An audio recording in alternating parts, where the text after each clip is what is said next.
All right, we'd like to welcome Matt Kuchar here to the interview room at the FedEx St. Jude Championship. Matt, you enter the week at number 60 in the current FedEx Cup standings, and you've made the FedEx Cup playoffs every year since 2007, 17 straight years. Just maybe some opening comments on that honor, if you will, and outlook for the week. Yeah. It's hard to say. This is not something that anybody as a player, shoots out to try to do. But you certainly, in my case, I love doing what I do. I love being able to play golf for a living, be out and play PGA Tour events week in and week out, and to do it for this many years has been a treat. It's flown by. I assure you, I still feel like a kid. I still feel like I'm fresh out of college, but here I am in the 17th straight playoffs.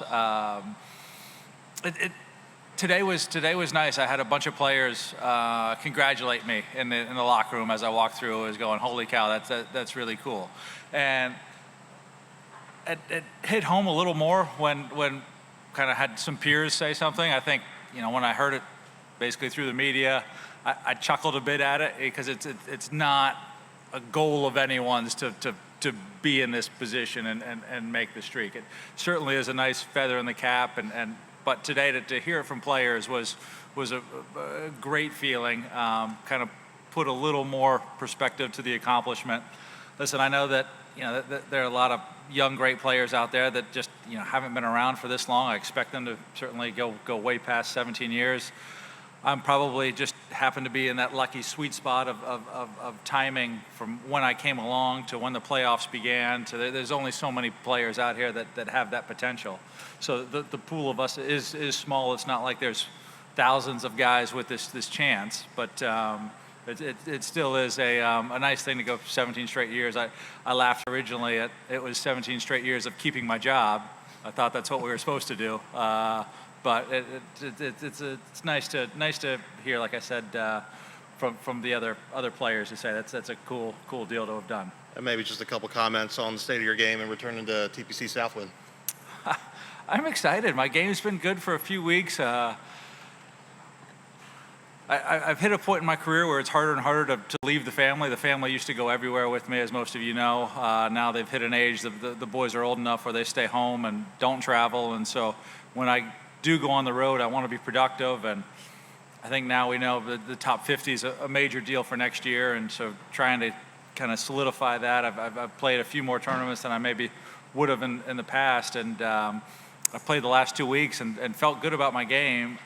Went from, I think, 55th in the rankings to 60th, even though I made 2 cuts and felt good. I did not have great finishes, I think a couple 40th. So tough to travel and not be as productive as I'd like to be, but I'm hoping that it's building because I have felt very good about the state of my game. I'm seeing progression. I'm seeing a lot of high quality shots. Just probably not scored the way I'd like to have scored, but this is a place I think is a great golf course. I think a great test of golf. I think anybody can do well here, and I'm hoping, when I say anybody, I'm hoping that includes me as well, so I'm hoping for a good week. Great. Let's do questions. We'll start with Bob. Matt, you just mentioned that, making the FedEx Cup all these years was essentially keeping your job, but now that's actually changed. Starting this year at top 70, I'm curious what you think about the change and what that's going to mean going forward. Obviously, there's some guys that are not here this week that would have been in the FedEx Cup playoffs previously. Yeah, I'm not sure yet. I think kind of interested to see how it plays out.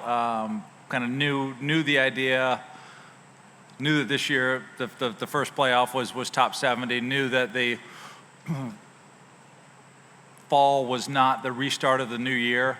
I am a fan of that idea, but it's still. I think I need to see it play through before I have any real comments on whether or not I like it or don't like it. I think the general idea of starting the playoffs at the guys that keep their card made sense to me. But the fact that the fall is, when I came on tour, I don't know that many people playing remember that the fall being a kind of chase for your top 125.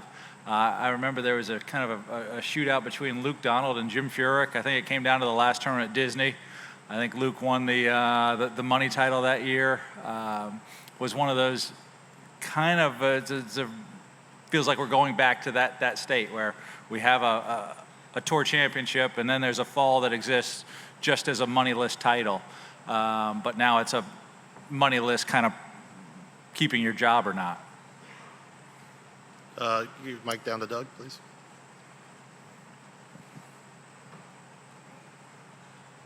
If you remember back to Hartford, I don't know if you were there last year, but when they first started talking about the top 70 we're going to advance instead of 125, did you think going into this year that it's time to step up a little bit? No. I think if you set your sights on just making the cut, you'll be one of those guys hovering around the cut. You set your sights on just keeping your card, you'll be one of those guys hovering around keeping your card. My sights were never set on just a top 70. My sights have been set on winning golf tournaments. Really wanted to make this year's Ryder Cup team. These were much bigger goals that were in my head than let's make a top 70 and start the playoffs. Have your goals ever changed from the time you were 22? Have you found yourself through graying hair and all that good stuff of trying to keep expectations a little bit more real? Or do you still think you can win the Grand Slam? I've kept most things pretty simple throughout my career, and in that simplicity, the constant goal has always been to get better. I've never been one to set sights on I want multiple wins or a major or putting definite numbers on it. My goal is to try to get better every year, and if it's 1% better, it's better, and if you multiply that over a 20-some-odd year career, hopefully it's a lot better. I certainly feel like a better player now than I was. Haven't had the results, but I've certainly enjoyed the process, and that continues to be the process. Okay. Any other questions for Matt? What else do you got coming up? Chicago next week, but after in the fall. Yeah. In the fall is a to be determined. I am not really sure. I think a lot depends on this week. Yeah, I certainly have hopes of making it in Chicago, and then if you're in the top 50, I think that changes a lot of what your fall looks like. If you're not in the top 50, if I'm not in the top 50, my fall will probably include a few more events, hoping to secure a couple spots in the elevated events next year. Okay, we'll go in the back corner. Hey, Matt. Colin Cody, WRG here in Memphis. When the field is reduced like this to top 70, how does that make you feel about your competitive advantage going into this week? And what were your thoughts on the course when you were out there? Well, what do you think the course is going to play like today? Obviously, it's wet today, but you never know what's going to look like the rest of the week. I know it's a bit limited field with the 70-man field, but we do have the best 70 players in the game of golf at the moment. And so it is the guy that wins here is going to be awfully proud, awfully pleased. He's going to be the guy that's played the best golf in the world this week. This course is one of those demanding courses where you have to do it all right. If you don't drive it well, you are really going to struggle around here. That's kind of job number one, is to drive it well. From there, the course gets a little easier if you're playing from the fairway. But still, with greens as fast as these, it's fun to play Bermuda that putt like this. These are beautiful Bermuda greens that really putt well, putt fast. You want to leave yourself uphill putts if possible around this place. So those are kind of the two things you really want to do well is drive the ball well, hopefully put yourself in positions to have makeable putts, and then make the putts. I'll go back to Doug, and then we'll go. Doug. There's been a little bit off topic, but there's been a lot of talk in the last couple weeks about players having more control, more say on stuff going forward, and just makes me curious. Over the years, do you feel like your voice has been heard enough? And is that something you've ever been interested in terms of making sure your voice is heard on whatever issue? When I first came out on tour, I think I took my coach from Georgia Tech's philosophy of keep your head down, play golf. They'll tell you at the end how many shots it took you to complete the week's tournament round, and they'll pay you accordingly. And I kind of kept that philosophy for a lot of years, and at some point got comfy enough to look around and see a little bit of the bigger picture. Listen, I still believe it's a great place to play. I think there's probably a pretty healthy balance of the players electing officials to work on their behalf. I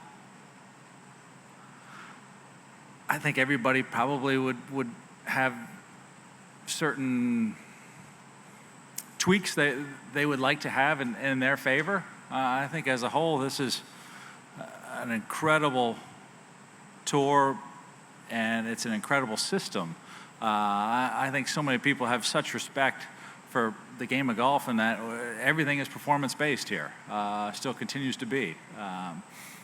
Is my voice heard enough? I think so, and I'm awfully grateful for the guys that maybe carry more weight, are taking more of a position. I'm grateful that a Tiger Woods has stepped up and taken a board seat. I'm grateful that Rory has taken a board seat. I think these are guys that I have a great deal of respect for, not only as players, but I think as the direction they'd like to see the tour go. I think it's great to have guys like that as part of our board. Okay, and we'll wrap it up here in the back. Avery Braxton, ABC 24 here in Memphis. I was wondering if you had a chance to be in the players meeting on Tuesday with Jay. I did not. I was not there. Have you had a chance to talk with any of the players about what kind of came out of that meeting? No, I've read a little bit as to what you guys have had to say, and it doesn't sound like a whole lot was said. But that's just my couple articles I skimmed over. It sounds like not a whole lot of detail is yet to be kind of released. What are some of your thoughts on that progressing forward and trying to get some more clarity about what's going to happen here on the tour? Again, it's for me a wait and see. I don't really know the direction. I think there's certainly exciting possibilities to happen, but it's very much a wait and see the direction before I cast any judgment. Okay. Matt, thanks so much. Best of luck this week. Thank you.